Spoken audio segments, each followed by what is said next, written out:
சமீபத்தில் பார்த்தீங்கன்னா எத்தனை இடத்துல இந்த போதைப் பொருட்களை நடமாட்டத்தை கட்டுப்படுத்திட்டு இருக்கிறோம், எத்தனை இடத்துல அந்த போதைப் பொருட்களை கைப்பற்றி இருக்கிறோம், அதற்குண்டான நபர்களை கைது செய்திருக்க நீங்கள் பார்த்துட்டு தான் இருக்கீங்க. ஸோ கோயம்புத்தூருக்கு மெட்ரோ அவசியம் என்பதை உணர்ந்து மாவட்ட அமைச்சர் என்கிற முறையில் மெட்ரோ அவசியம். இன்று இருக்கக்கூடிய காலத்திலே மெட்ரோ இருந்தால் தான் இனி இருக்கக்கூடிய போக்குவரத்து நேரத்தை கட்டுப்படுத்த முடியும். Skal international India tourism development சுற்றுலாத்துறையை மேம்படுத்துவதற்கான ஒரு மாநாடு அகில இந்திய அளவில் நடைபெற்ற இந்த மாநாடு கோவை மாவட்டத்தில் நடைபெற்றிருக்கிறது. நல்ல முறையிலே, அதாவது சுற்றுலாத்துறையில் இந்தியாவில் நம்ம தமிழகம் 7வது இடத்துல இருப்பதாக சொல்கிறாங்க.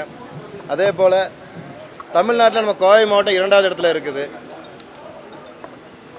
அதாவது பீச் அது மாதிரி ஒரு முக்கியமான ஒரு சுற்றுலா இது இல்லாமல் பொழுதுபோக்கு அம்சங்கள் இல்லாத ஒரு மாவட்டத்தில் தமிழகத்தில் 2வது இடத்துல இருக்கிறதுன்னு சொல்லும்போது நம்ம கோவை மாவட்டத்தில் இருக்க அனைத்து மக்களும் பெருமை கொள்ள வேண்டிய விஷயமா இருக்குது. இன்று ஆன்மீகம், கல்வி, மருத்துவம் மற்றும் இயற்கையை விரும்பக்கூடிய அனைவருமே இன்று கோவை மாவட்டத்தை விரும்பி சுற்றுலாவுக்கு வர்றாங்க. ஸோ இதனால் நம்ம சுற்றுலாத்துறை மேம்மேலும் வலுப்பெற்று இருக்குது. கூடியவரில் தமிழகத்தில் கோவை மாவட்டம் முதன்மை இடத்தை பிடிக்கும். அதே போல் இந்திய அளவில் தமிழகம் முதல் இடத்துல வர வேண்டும் என்பது நமது நோக்கமாக இருக்கிறது. அனைத்து துறையுமே, அதாவது தமிழக முதலமைச்சர் அவர்கள் பொறுப்பேற்ற பிறகு அனைத்து துறையுமே மிக சுறுசுறுப்பாக இயங்கிக் கொண்டிருப்பதை நம்ம அனைத்து மக்களும், தமிழகத்தில் அனைத்து மக்களும் பார்த்துட்டு தான் இருக்கிறாங்க. அதில் சுற்றுலாத்துறையும் ஒன்று தான். நிச்சயமாக தமிழகத்தை முதலிடத்துக்கு கொண்டு வரதுக்கு உண்டான அனைத்து பணிகளும் நம்ம சுற்றுலாத்துறை மூலமாக செயல்படுத்தப்படும் என்பதை தெரிவிச்சுக்கிறோம். சுற்றுலாத்துறை அமைச்சர் அவர்கள் வந்திருந்தார். மாண்புமிகு சுற்றுலாத்துறை அமைச்சர் அவர்கள் ராஜேஷ்குமார் வந்திருந்தார். நல்ல முறையில் நம்ம கோயம்புத்தூருக்கு அனைத்துமே அவருக்கு தெரிஞ்சவர் தான். ஏற்கனவே இப்போ கோயம்புத்தூர் நமக்கு அவருக்கு பைசமான ஒரு மாவட்டம் தான். அதனால் கோயம்புத்தூரை பற்றி அவர் ரொம்ப அதிகமாக நம்மளோட அதிகமாக தெரிஞ்சு வச்சுருக்காரு. கோயம்புத்தூருக்கு உண்டான சுற்றுலாத்துறைக்கு உண்டான அனைத்து மேம்படுத்தக்கூடிய அனைத்து பணிகளுமே மேற்கொள்வதாக நமக்கு சொல்லியிருக்காரு. மிக சந்தோஷமாக இருக்குது. இந்த நேரத்தில் மாண்புமிகு சுற்றுலாத்துறை அமைச்சர்களுக்கும் மாண்புமிகு தமிழக முதலமைச்சர்களுக்கும் நன்றி கூற கடமைப்பட்டிருக்கேன். கோவை மாவட்டத்தில் பொறுப்பு அமைச்சராக என்ற முறையில்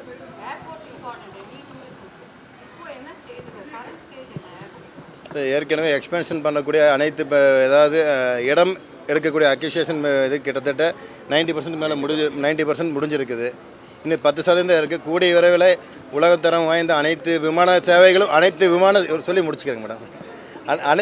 அனைத்து விமான சேவைகளும் கோவை மாவட்டத்திலிருந்து இயங்கக்கூடிய அளவுக்கு தேவைகளை இருப்பது என்பதை உணர்ந்து அதை செயல்படுத்தும் என்பதை தெரிஞ்சுக்கிறேன். ஸோ அதான் 90% லேண்ட் அக்யூசிஷன் முடிஞ்சுது, 10% தான் இருக்குது. இல்லைங்க, அப்படியே சொல்ல முடியாதுல்ல. உங்களுக்கு பெரும்பான்மையானதில் உங்களுக்கு கிட்டத்தட்ட ஒரு 50% மேலே உங்களுக்கு கோர்ட் வழக்குகளாக இருந்தது உங்களுக்கு அறிவிங்க. ஸோ அதெல்லாமே முடிஞ்சு இப்போ 90% அந்த கோர்ட் வழக்குகள்லாம் நமக்கு சாதகமாக வந்திருக்குது.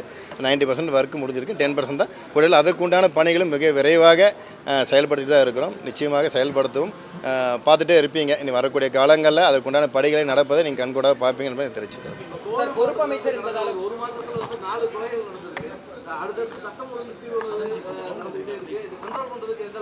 இல்லை, ஊடக நண்பர்கள் உங்களுக்கு தெரிய விஷயம் ஒன்றும் இல்லை சார். கடந்த காலத்தை விட இப்போ சமீபத்தில் பார்த்தீங்கன்னா எத்தனை இடத்துல இந்த போதைப் பொருட்களை நடமாட்டத்தை கட்டுப்படுத்திட்டு இருக்கிறோம், எத்தனை இடத்துல அந்த போதைப் பொருட்களை கைப்பற்றி இருக்கிறோம், அதற்குண்டான நபர்களை கைது செய்திருக்க நீங்கள் பார்த்துட்டு தான் இருக்கீங்க. தினந்தோறும் நீங்கள் பேப்பரில் உங்களுக்கு தெரியாத விஷயம் இல்லை. உங்களை பப்ளிக்கை விட உங்களுக்கு அதிகமாக தெரிஞ்சிருக்கிற வாய்ப்புகள் அதிகமாக இருக்குது. எல்லா பக்கமும் போதைப் பொருள் தடுப்புக்கு உண்டான அனைத்து நடவடிக்கைகளும் காவல்துறை இரும்புக்காரம் கொண்டு செயல்படுத்திட்டு இருக்கு. நீங்கள் பார்த்துட்டு தான் இருக்கிறீங்க. நிச்சயமாக இந்த முயற்சி தொடரும். அதே வேளையில் பொதுமக்கள் அனைவருக்குமே அதற்கு உண்டான பொறுப்புகள் இருக்கிறது. ஏன்னா இன்றைக்கி எல்லா இளைஞர்கள் இல்லாத வீடு இல்லை, மாணவர்கள் இல்லாத வீடு இல்லை. ஸோ எல்லாரும் பெற்றோர்களும் அவங்கள பிள்ளைகளை ஒரு கவனத்தோடு பார்த்துக்க வேண்டிய சூழ்நிலை இருக்குது. அதே சமயத்தில் இந்த போதைப்பொருள் நடமாட்டத்தை தடுக்கிறதுக்கு உண்டான பணிகள் நமது முதலமைச்சர் அவர்களுடைய மேற்பார்வையில் மிக கடுமையான முறையில் செயல்படுத்த இருக்கின்றோம் என்பதை நான் தெரிவிச்சுக்கிறேன் சார். ஆகஸ்ட் மாதத்தில் மட்டும் முதல் 12 நாளில் சட்டப்பேரவை எதிர்க்கிற அளவுக்கு ஒரு இன்சிடென்ட் நடக்குது. அது விவாதங்கள் போயிட்டு இருக்கக்கூடிய அதே நாள் நேற்றுக்கு நைட்டே ஒரு லேடியை வீட்டுக்குள்ளே கொண்டிருக்காங்க பாப்பநாயக்கம்பாளையத்தில். ஸோ ஸ்ட்ரிஞ்சன்ட் ஆக்ஷன் எடுக்கிறதுக்கு மாவட்ட நிர்வாகங்களை அழைச்சி பொறுப்பு அமைச்சராக நீங்கள் எதுவும் மீட்டிங் போட போகிறீங்களா? கோவை மாவட்டத்தில் சட்டம் ஒழுங்கை பாதுகாக்க என்ன மாதிரி நடவடிக்கை எடுக்க போகிறீங்க? நிச்சயமாக சார். தொடர்ந்து நாங்கள் வாரம் நான் கோயம்புத்தூருக்கு வரும்பொழுதெல்லாம் மாவட்ட ஆட்சியர்களும் காவல்துறை கண்காணிப்பாளர்கள் அப்புறம் சூப்பரண்ட் ஆஃப் போலீஸ் அனைவரிடமே நான் தொடர்பு கொண்டு சட்டம் ஒழுங்கு பிரச்சனைகள் மட்டும் இல்லை அனைத்து துறையான விவாதங்களும் நான் அவங்ககிட்ட வந்து நாங்கள் கேட்டுகிட்டு தான் இருக்கிறோம். அதே போல் நமது காவல்துறை அனைத்து துறைகளும் மிக சிறப்பான முறையில் செயல்படுறதா இருக்குது.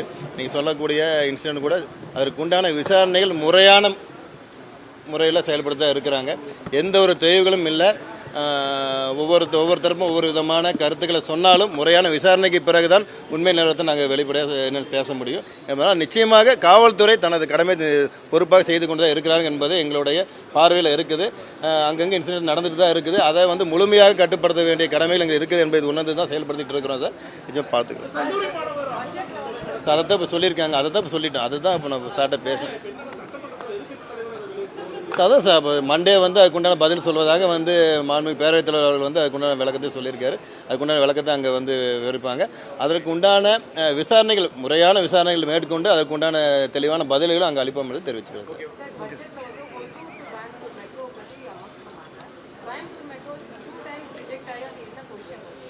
இது கடந்த காலம் வந்தக்கூடிய பிளானிங் அண்ட் அப்ரூவலை வச்சு தான் வந்து ரிஜெக்ட் பண்ணியிருக்கிறாங்க. இப்போ வரக்கூடிய நமது முதலமைச்சருடைய நேரடி பார்வையில் எங்களுடைய மாவட்ட அமைச்சர் என்கின்ற முறையில் மாவட்ட ஆட்சியாளர்கள் கொண்டு ஒரு நல்ல ஒரு திட்டத்தை வந்து வகுத்து கொடுத்து முறையான அனுமதி பெறக்கூடிய நிச்சயமாக அதற்குண்டான வேலை இது இருக்குது சார். கோயம்புத்தூருக்கு மேடம், ஸோ கோயம்புத்தூருக்கு மெட்ரோ அவசியம் என்பதை உணர்ந்து மாவட்ட அமைச்சர் என்கிற முறையில் மெட்ரோ அவசியம். இன்று இருக்கக்கூடிய காலத்திலே மெட்ரோ இருந்தால் தான் இனி வந்து இருக்கக்கூடிய போக்குவரத்து நேரத்தை கட்டுப்படுத்த முடியும். இனி எதிர்காலத்தில் இதுக்கு மேலே அதிகமான போக்குவரத்து நேரத்தில் வரக்கூடிய துணை நம்ம கோயம்புத்தூர் இருக்குது. அது மட்டும் இல்லாமல் மேம்பால பணிகளும் அப்புறம் மெட்ரோ ரயில் திட்டங்களும் அனைத்துமே நம்மளுடைய தேவை இருக்குது என்பதை உணர்ந்து செயல்படுத்துவோம். சர்வதேச கிரிக்கெட் மைதானத்துக்கான அந்த நில எடுப்பு கூட கடந்த ஆட்சியில் வந்து செஞ்சிருந்தாங்க. இந்த ஜெயில் கிரவுண்டில் வந்து சர்வதேச கிரிக்கெட் மைதானம் இங்கே ஒண்டி புதுல சொல்லுங்க சார். அதோட பணிகள் என்ன மாதிரி இருக்கு? ஏன்னா அதுக்கப்புறம் ஒரு அப்டேட் இல்லை சார். அதாவது வந்து விரிவான அறிக்கையை கேட்டிருக்கோம் சார். அதாவது நம்ம ஒரு இடம் கிரவுண்டுன்னு பார்க்குறது மட்டும் முக்கியம் இல்லை. ஒரு இன்டர்நேஷ்னல் தரம் வாய்ந்த உலகத்தரம் வாய்ந்த ஒரு கிரிக்கெட் ஸ்டேடியம் அமைக்கிறதுனா அந்த கிரவுண்டை மட்டும் இல்லை, சுற்றி இருக்கக்கூடிய மக்கள் போக்குவரத்துக்கு எப்படி இருக்குது, அந்த சாலைகள் நம்ம மேம்படுத்தக்கூடிய விஷயம் இருக்குது. அதெல்லாம் இருந்தால் மட்டும்தான் ஒரு உலகத்தரம் வாய்ந்த ஒரு மைதானத்தை அங்கே அமைக்க முடியும். அதனால் வந்து அதை எல்லாமே பார்த்துட்டு அது இடம் சரியாக இருந்தால் அங்கே நம்ம ப்ரொபோசல் நம்ம வந்து அக்செப்ட் பண்ணிட்டு நம்ம செயல்படுத்தோம். இல்லைன்னா அது வேற ஒரு பல பகுதிகளில் நம்ம அதை சொல்லியிருக்கிறாங்க. ஸோ அதையும் நம்ம வந்து நம்மளுடைய கருத்தாக எடுத்துக்கொண்டு அதையும் நம்ம செயல்படுத்துறதுக்கு பார்ப்போம். சரி, புரியல சார். அது உங்கள் அடுத்த மீட்டிங்கில் சொல்லிட்டுங்களா உங்களுக்கு? நான் எதுவுமே நம்ம நம்ம ஒரு விஷயத்தை நம்ம டிஸ்கஸ் பண்ணாமல் சொல்லக்கூடாது. ஸோ டிஸ்கஸ் பண்ணி நான் அதை பற்றி சொல்கிறேன். கடைசி கொஸ்டின் உங்களுக்கு சொல்கிறீங்களா சார்? அதுக்கு உண்டான பேச்சுவார்த்தை நடந்துட்டு இருக்கு சார். ஸோ அதுக்கு ப்ரொபோசல் ரெடி பண்ணுறதுக்கு பணிகள் தொடங்கும் போது உங்களுக்கு தகவல் சொல்கிறேன். முதல்வர் விஜய் பாணியிலே மற்றொரு நடிகரும் அவர்களுக்கான அரசியல் பாதையை வகுக்க போகிறார்களா அப்படிங்கிற ஒரு கேள்வி எழுந்திருக்கு. கோவை மாவட்டத்தில் குறிப்பாக 5 தொகுதிகளாக பிரித்து ரசிகர் மன்றங்களையும் உறுப்பினர்களையும் சேர்க்கறதுக்கான பணிகள் நடந்திருக்கு. விஜய் பாணியில் தனுஷா அப்படின்னு போயிட்டு இருக்கு. கோவை மாவட்ட அமைச்சரை எப்படி பார்க்குறீங்க? பாருங்க, அதாவது ஜனநாயக நாடு, கட்சி ஆரம்பிக்கிறதுக்கும் மக்களை சந்தித்து ஆட்சி அமைக்கிறதுக்கு உண்டான வாய்ப்புகளை கேட்கறதுக்கும் எல்லாருக்குமே உரிமை இருக்கிறது. அதில் யார் குறிப்பிட்டு சொல்ல வேண்டியதில்லை, எல்லாருக்கும் உரிமை இருக்கிறது. அவங்க பாணியில் செய்கிறாங்க. ஆனால் யார் தங்களை வந்து ஆட்சி செய்ய வேண்டும் என்று முடிவு பண்ணுவது மாண்புக்கு மக்கள், மதிப்புமிக்க மக்கள் தான் வந்து முடிவு செய்ய போகிறாங்க. ஸோ அதனால் ஜனநாயகத்தில் எல்லாருமே செய்யலாம், அது யாருக்கும் இது கிடையாது. அவங்களுடைய பாதையில் அவங்க பண்ணட்டும். ஸோ மக்கள் முடிவு எதாக இருந்தாலும் நம்ம இன்றைக்கி மக்கள் வந்து எங்களை ஏற்றிருக்காங்க. முதலமைச்சர் அவர்களை இன்றைக்கி வந்து மக்கள் ஏற்றிருக்காங்க. அதனால் ஒரு சிறப்பான ஒரு ஆட்சி நடைபெற்று கொண்டிருக்கிறது என்பது மட்டும் நல்லா தெரிவிச்சுக்கிறேன். நன்றி சார். தேங்க்யூ.